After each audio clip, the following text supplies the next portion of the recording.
واحد، حرب السعال بين هيلاري وترامب.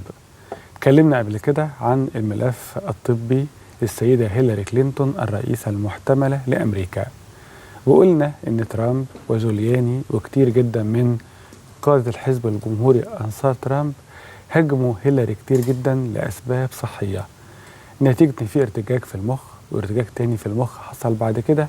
وقلنا النقلة الكبيرة جدا هو كلام FBI عن إن هيلاري كلينتون بتفقد الذاكرة جزئيا، وقلنا قبل كده إنها تمسك بالحقيبة النووية، وإن فقدانها الجزء للذاكرة ممكن يكون خطر على أمريكا والعالم إذا كان صحيح التقارير التي نشرت على الحالة الصحية للسيدة هيلاري كلينتون.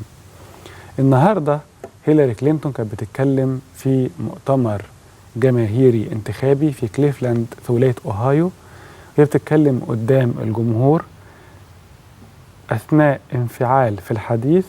أصيبت بنوبة سعال شديدة جدا، قعدت مدة طويلة غير قادرة على الحديث، وتصرفت الحقيقة بذكاء شديد جدا لما قالت إنها كل مرة تفكر في ترامب بيجيلها نوبة حساسية. ده كان خروج ذكي من الأزمة، إلا إن نوبة السعال القوية جدا جدت مرة أخرى الكلام بشأن الوضع الصحي للسيدة كلينتون.